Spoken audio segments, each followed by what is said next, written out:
everyone. You're watching We Heart Therapy, the special series EFT Talk. I'm your host, Dr. Anabelle Bugatti, licensed marriage and family therapist and certified EFT, newly minted supervisor and EFT therapist. And you might recognize this lovely lady that we have with us today. This is Gail Palmer. She is one of our beloved trainers here in EFT. She's also one of the co-founders of ICEEFT, and she's a social worker and a marriage and family therapist in Canada. She's up in Ottowa, where ICEEFT is, and she works very hard for all of us at ICEEFT. So make sure that if you get a chance to say hello to Gail, give her a big hug and a thank you for all of her hard work. Thank you. You're welcome.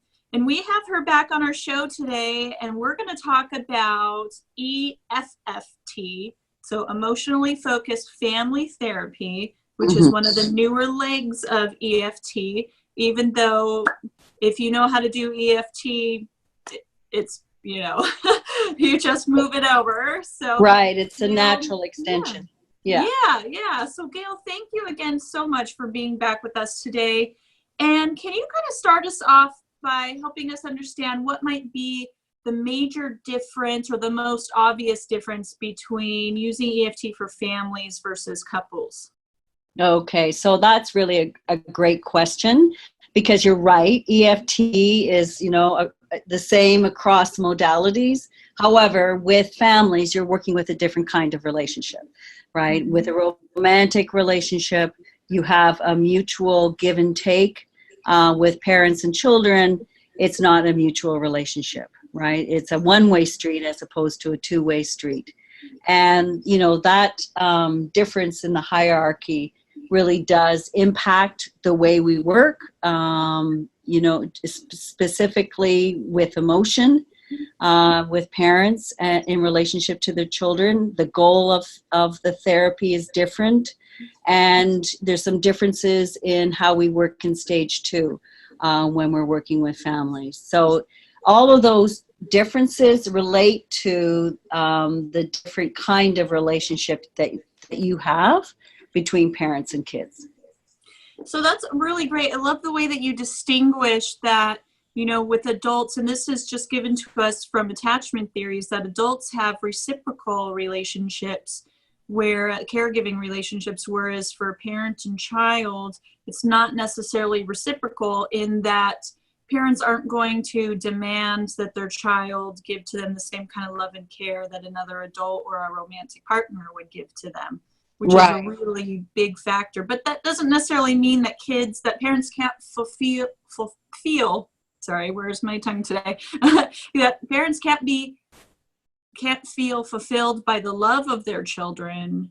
Definitely. Just as much as, love anywhere else. Right. And, because both parents impact children, children impact parents, right? So it's not like there is no, the child's interaction with the parents does impact and affect the way the parent responds. And we have the same kind of patterns that can evolve interactionally because of that reciprocal kind of impact on each other. However, the responsibility between parents and children is different. That's right. The roles are a little more, hopefully a little more defined, and they're boundaried differently because of the expectations and the role of being a child and not making adult decisions and having to pay the mortgage versus the parent can't go to school and, recess and all that stuff. So. Yeah. And when we're thinking about attachment specifically, right? I mean, because emotionally focused family therapy is attachment based, just like working with couples and individuals. What we're really looking at in family work is the caregiving aspect of attachment. So, with couples, we're looking at the bond and the connection and the closeness, and that the focus is really on the intimacy between the couple. Whereas with parents and children, it's not necessarily how close parents are with their children, because yes, I mean, that is a byproduct. But in terms of what's important in attachment, it's caregiving. The parents being able to give the care that their children need.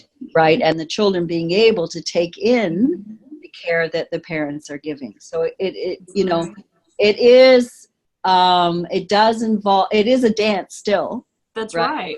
That's Yeah. right. Well, the dance of attachment between any two beings is just that. It's a dance. And I love, really what you're saying is that in EFT, we're sort of focusing on the fundamental pillars of how attachment is built, because you're focusing on the parent-child relationship. I mean, unless you might be doing like, adult family members, but which we'll talk about in a little bit, but helping the family to build secure attachment, that consistent, secure, caregiving relationship that without, we know, can lead to all kinds of ramifications and implications for children later in life.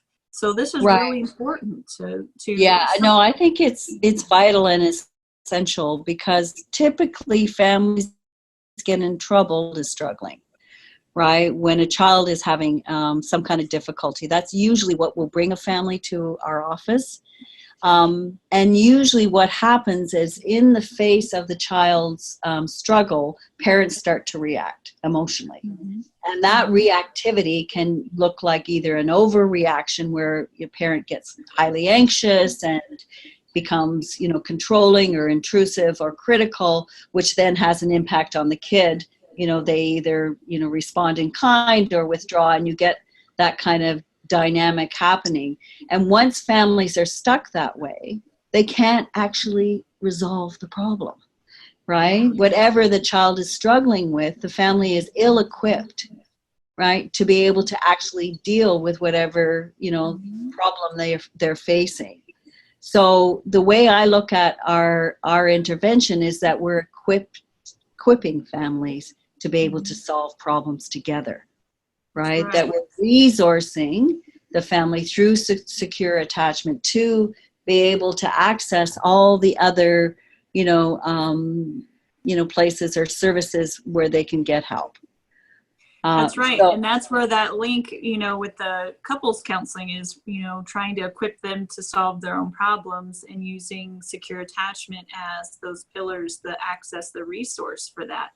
Now, if you're working with the family, and let's say it's parents and young children, will you work with everybody in the room together at once, or how do they sort of run a session? Right. So I think it really depends on the child and their ability to, express themselves. Certainly EFFT was developed initially. Our first research project was with adolescents in eating disorder clinic in the Ottowa hospital many years ago, probably about 20 years ago now.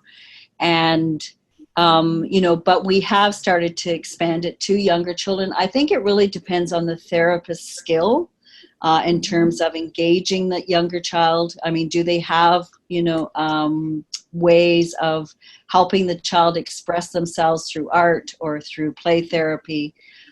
Certainly there are therapists out there that are able to do that. For me personally, I need to see a child that's able to verbally articulate what's happening for them. And I've had 6-year-old girls that are quite capable of, expressing themselves. So it really depends on the child too. And if you find that the child is not able to articulate themselves, what would the therapist then do next? Well, I think then we would work with the parents, right? Because then it's helping the parents start to see their own way of reacting to the child, starting to see their child through a different lens, that starting to see their behaviors as maybe, attachment bids that have become, scrambled and are hard to understand. They're coming out in misbehavior rather than, straight kinds of, I'm scared and I need some comfort or a hug. So helping the parents start to be able to translate the child's behavior. And also coming alongside the parent and seeing what's happening for them, right? When they get triggered by their child's misbehavior, right? What goes on inside for them? because, oftentimes we start to, blame ourselves or blame the child. And that then leads us to, not really be able to respond to what the child's really needing. And what really stands out to me is that when you're working with the parents, even though you're sort of in a way doing couple therapy at that time, it's not about the parents' relationship, it's about the family cycle. So, right. What happens when your child responds in this way, what happens inside of you. So it's really processing it much differently, where it's not in between the couple and their romantic relationship, but what happens between us as a unit with our child, which is very interesting. Yeah, no, and that's such an excellent point, because not only are we going through the parenting door when we're talking to the parents, we're also looking at what's happening between them around their parenting, right? Because that dynamic, right, in terms of the caregiving alliance can certainly, become a block as far as the parents being able to respond to their kids. So, oftentimes we're going to be talking about their couple relationship without talking about their couple relationship. That's right. And I think oftentimes, one of the most common issues I've had come up between parents around parenting is just a difference of, like, one parent's being too harsh and the other one thinks the other's being too soft. So it's like a difference of parenting styles. And sure. But I'm guessing that would probably be treated more as the content rather than the process. The content would be the difference of opinion over parenting styles, where they get caught in the family cycle and not able to come together as a team to unite and be with their child, or, help intervene effectively. Right. And so we're looking at that process and how they're getting stuck in that, in that cycle. And also validating each parent, right? Because what we have going for us in family is that we have parental intent to care. That's right. It's in there. It may look pretty hidden, and it may look, like it's hard to find, but it's in there. And so just like with couples, we assume that desire to care for the child is there, and it's got blocked by, a number of different factors, one of which might be how my partner is responding to the child, right? And I think that's particularly evident in step families, right? Yeah. When you have different quality of relationship between the step parent and the child, and the biological or adoptive parent and the child. And that can be really hard. I find that blending families seems to be particularly sticky for some families, with that, like, tendency to almost like, this is my child and my bond and you're outside of this. So there's not a lot of integration together as a family unit. And I can kind of see how this would unfold in the cycle. Yeah. And how you might bring up, it could almost look like some avoidance to, maybe there's fear underneath there that if I bring you in and my child fully bonds too deeply, that if something happens between us, then my child will be heartbroken. I could deal, but, my child will be heartbroken. So maybe I kind of inadvertently keep that parenting dynamic at a distance, so I can really see how working with this too would bring up a lot of implications for the parents as people and their couple relationship.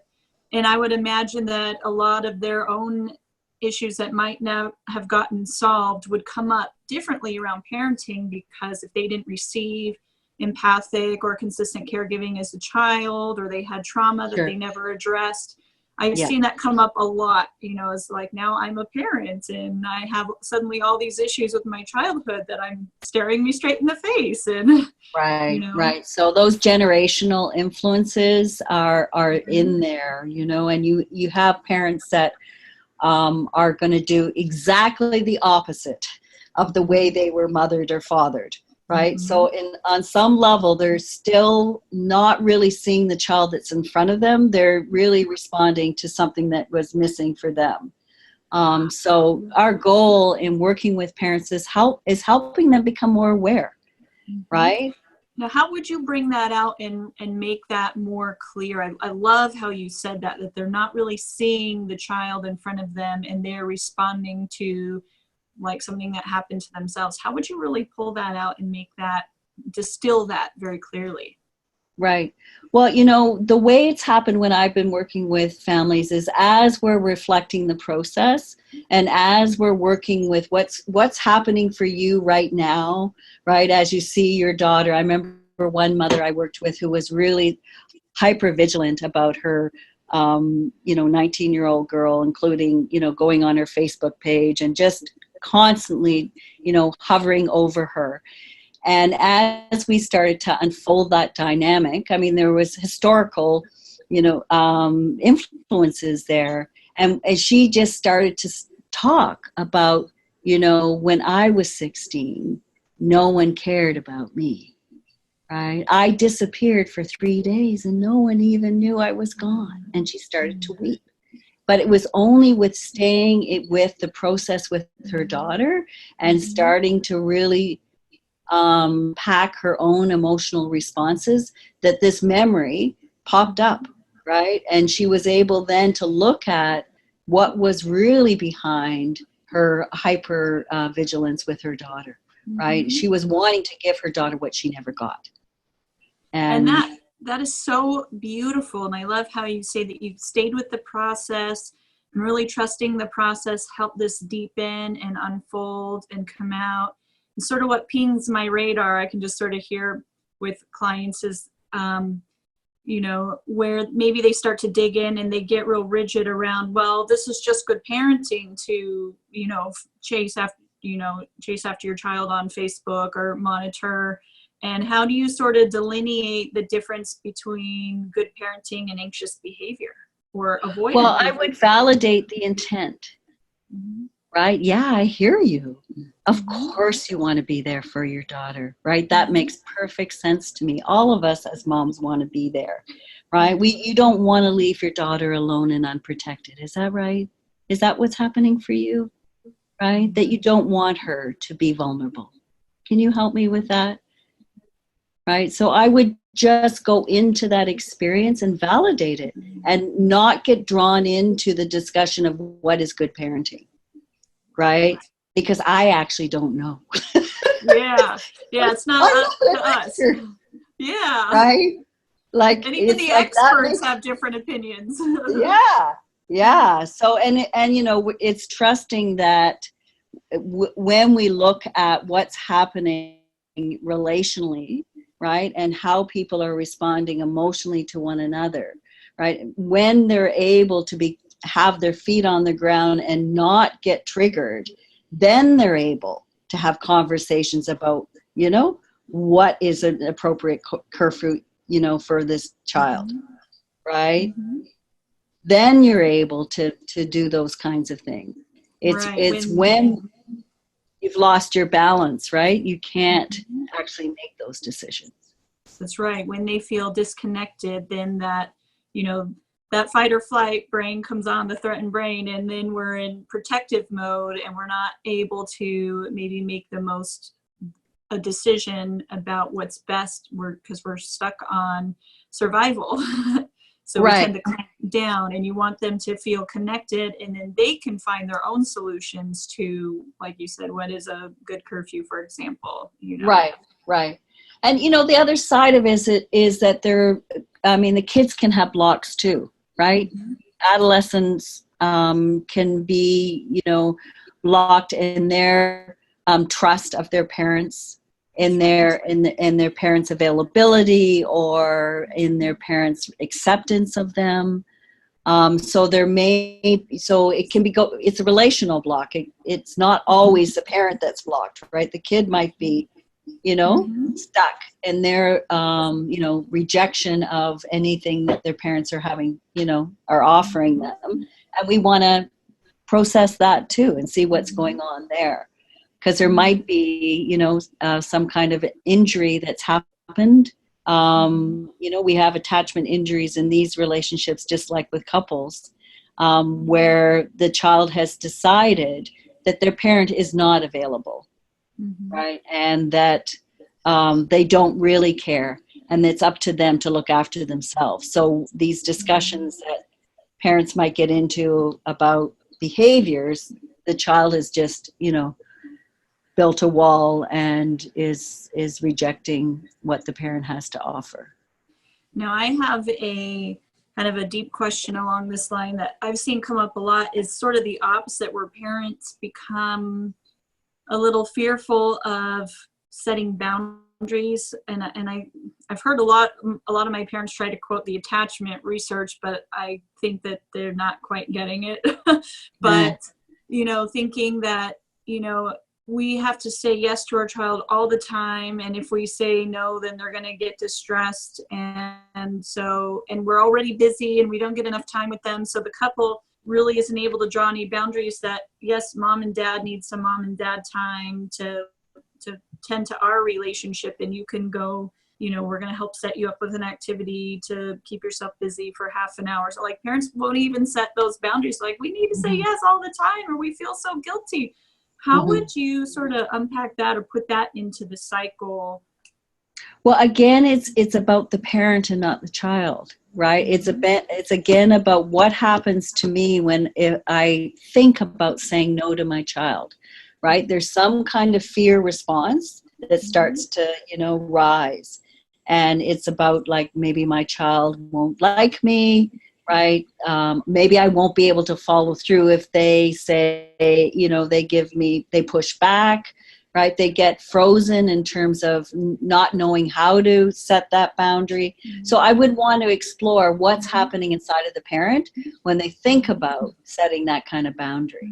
Because, I remember a family that I worked with, and the couple both had strong relationships with each child. It was like there was two teams, in the family, and the parents were estranged. So that kind of set up that team-like structure in the family.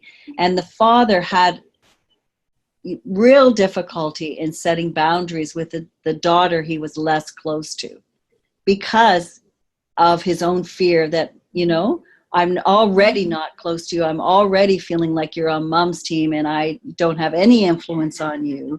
That for me to say no feels like, it's like I feel useless and hopeless and totally inadequate about that.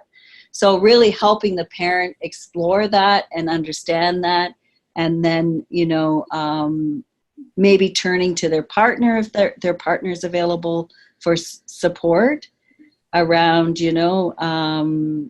giving some reinforcement around their own competency, or the therapist acts as a source of support, that your child needs this. Your child needs you. Your child needs you to be a parent, right? And having that kind of support, along with the awareness of what's blocking them, then allows them to take that step, right? Because they're getting frozen for a reason. Yeah. Right? I find it also real common with my real busy parents that they just say, I don't want to deal with the fit my kid is going to throw if I say no, which is going to take more time, and I already don't have enough time, so it's just easier to say yes. Right. But they're bringing it up for a reason, right? Because there's another side of them that's saying, what am I doing here? I'm always saying yes. Right? It's because I don't have any time and I feel guilty about that. Right? There's something happening that they're even talking about this, dilemma that they're in. Yeah. So kind of, helping them look at that dilemma that they're in, right? Because on one hand, yes, they do not have time, but on the other hand, they know that's not what their child needs. Right. And somehow they think by saying yes and avoiding the fit gives them more time, but then they still have less time because they're allowing the child to permeate their time again. And so that's kind of like the cycle that they could. So I can kind of see how this would get mapped and unpacked. Right. Right, because if it's yes this time, then it will be not too long before there's another request, right? Yeah. And it goes around and around, right? Yeah, this can get really deep and complex. And I Right. really, you know, even if a couple's not coming for parenting, I think therapists, you guys should take the EFFT training, because parenting dynamics still come up even in our couple sessions. And it sounds like there's so much here that's just so helpful to learn how to unpack a little bit more deeply. And I think Right. for some therapists, parenting issues is really hard. How do we treat it like content, and that struggle between, well, you know, is this good parenting, and how do I unpack the emotions behind it and put it into the process? So you're saying so many wonderful things. I'm like blown away. This is so awesome. Well, you know, I think that we can't really separate out the couple from the parent. That's right. Right? They're so entwined with each other, because if, you know, I mean, you know, we love our children and we want to do the best for them. And if we see our partner not responding in the way that we feel our child needs, what's going to alienate us the most, right?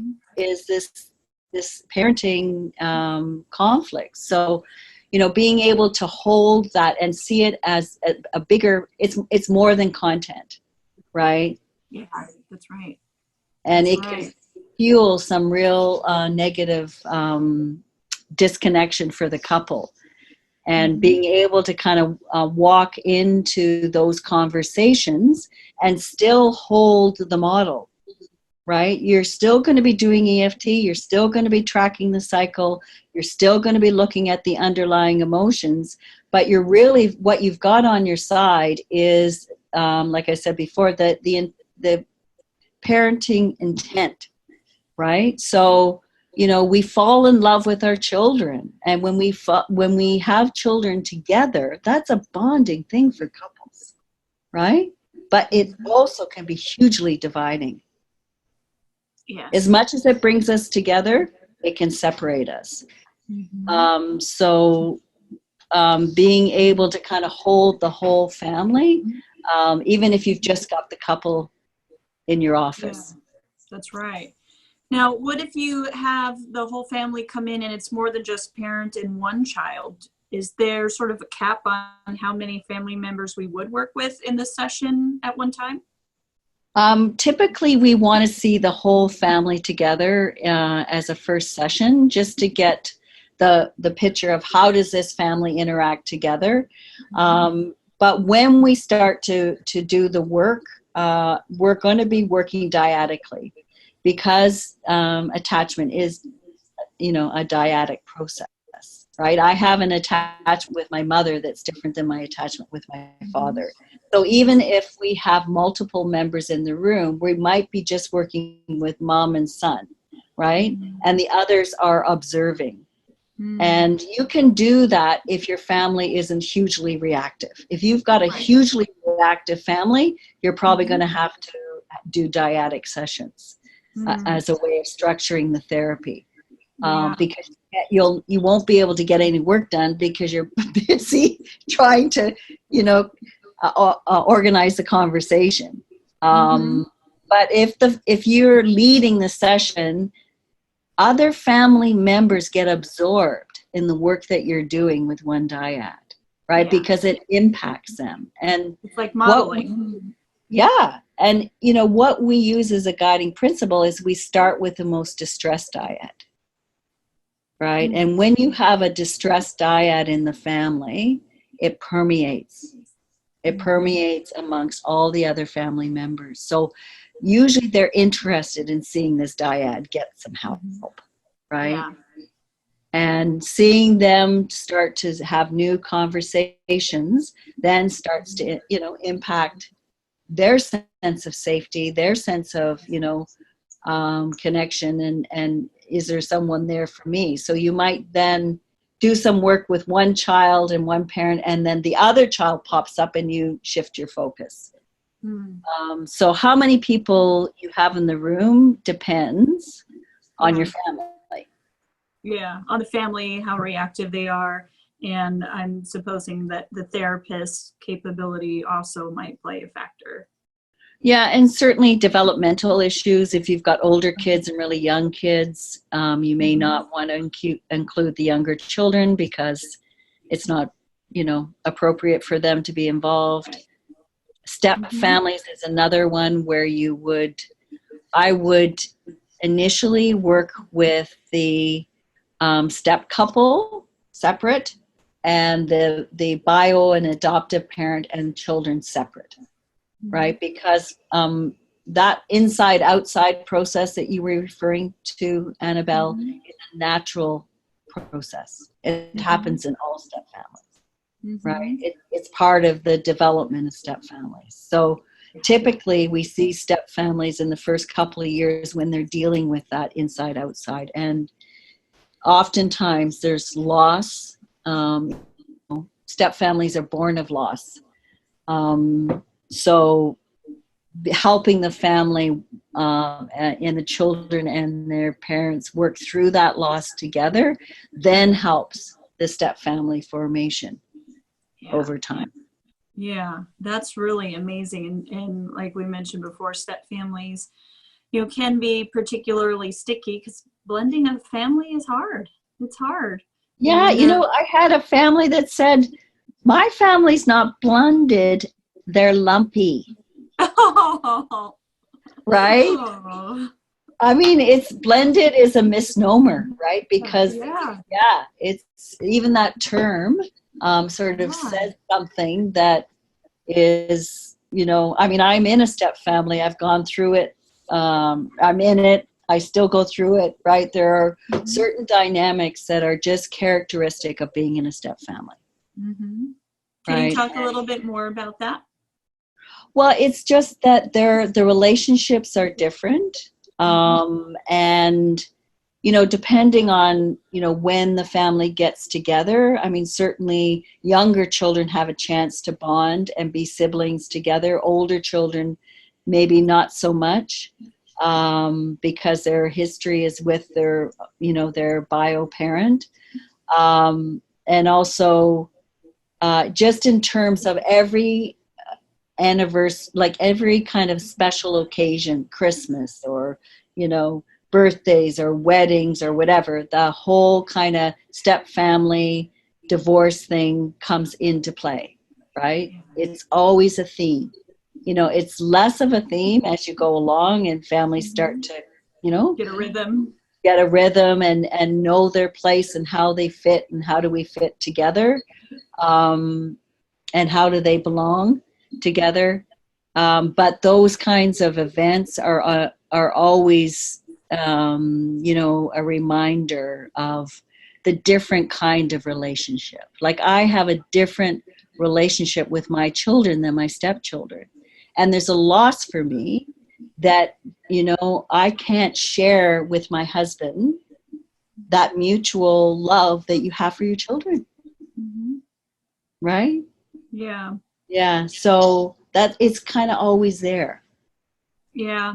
And I've found that dynamic has snuck up in some of my couple sessions where, one partner, the step parent, maybe doesn't understand the bond between a parent, their spouse and their child who is also adopted.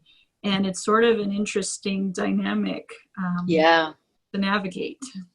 Right. Especially if that parent hasn't had children. Yeah. The step parent. I mean, I had a family that was just like that. And it was really, what the work was about was strengthening the step couple. Right. That because the step parent is feeling very outside. Yeah. Right. Like they don't belong. Right. Being a stepmom, it's like you're invisible. You do all the work. Oftentimes, right? And there's no kind of reward, of the love of the children coming your way. I mean, I'm talking. It's a tough spot to be in. Yeah, it's hard, and but I think, over time, that does start to shift and change. I mean, Patricia Paperno has done a lot of research on step families, and what she says is that the fastest development of family identity for a step family is 7 years. Right? Wow. That's how long it takes. Yeah. Yeah. Wow. That's a long process. It's a long process. And that's the fastest. And that's the fastest. And the thing is, when you fall in love for the second time, it's usually like, yay, it's like, hey, I got a do-over, a second chance. Yeah. And then your kids, it's like, it's not so easy. They didn't invite this person. Yeah. Right? Yeah. So it's complex. And I think knowing the complexity is important when you're working. Yeah. Now that author that you just referenced, she has a book? 2 books, yeah. Step Families, Developing Step Families, Patricia Paperno. Patricia Paperno. Yeah, ERNOW. Okay, perfect. So you guys can remember that. Now, another quick question is, would the family therapy dynamic change a little bit when you're working with maybe grown children who are leaving the nest or out of the nest? How would your sessions look a little bit different versus the kids that are still at home? Yeah. So I've been getting for adult children and their parents. I don't know if it's just, a sign of the times, but the way we think about it is that it's still, they're still parents and they're still kids. However, they're almost equal, right? Mm-hmm. The gap has obviously narrowed. Closed, yeah. However, usually why these families are seeking therapy is that there's some kind of rupture. Usually there's some kind of attachment injury that hasn't been healed. So, working that through, I think the big difference is the intensity of the emotion, because you've got adults and you've got history. Yes. Right. And, to be honest, I did my first authentic, I've had family therapists visit couples therapy sessions for a repair and such, but it was really the couple that I was doing the therapy with. But I did my first authentic, full-on family therapy session. It was a co-therapy session with another EFTer, and it was also my first co-therapy session. I'm so blessed that I had such a wonderful co-pilot, and we danced so well together in the session. But I cannot imagine, and it was with, a couple that had been married 30 years and had huge major issues on their own. But then they had a college-age child, and there were issues there. And, we did so well together. And I could not imagine trying to handle that session on my own as a single therapist. I mean, there was a lot going on in the room, and 3 adults that you have to hold and be able to navigate between. So can you talk a little bit more about, if you are a therapist, a solo therapist doing these sessions? Right. Yes. I think ideally, the co-therapy is with families. And certainly when I've worked in hospital settings where you've got the luxury of teams working together, it's so much easier to do that. But in private practice, it really doesn't, isn't practical. And I think that's really when, getting supervision, having consultation is critical. And also structuring your sessions so that they're doable. If you're overwhelmed with the number of people in the room, then make it less number, make it smaller. Work with, dyads, because, it's not necessarily, like you said, it's the complexity. It's, all of these multiple realities, and, you're trying to juggle all of them and keep the alliance going with everybody. Right. And if there's multiple hurricanes at one time, it may be too many to hold. So you're saying that it could be a good idea to break it down a little bit and hold one hurricane at a time. Exactly. And that's, I don't think that's about therapist competence. I just think that's just because that's what the structure that you need. Right. Best practice. Yeah. Yeah. Yeah. So being able to really tune in and know your ability and how much is alive in the room, and, am I going to be doing the best in service of my client to attempt to try to hold all this, or will it be more effective to slow it down? And separating it can be that way of slowing it down so that we can handle one storm at a time. Sure. Yeah, no, that makes total sense, right? To do it that way because families are complex. You're working on a number of different levels. You've got subsystems that affect each other. You've got history, attachment history impacts, the couple dynamic impacts, right? The age of the child impacts, right? So there's so many different things happening. Yeah. And I would imagine that once we are able to sort of calm the storms in the dyads, that we could then bring them back together and work more together in a group again. Right.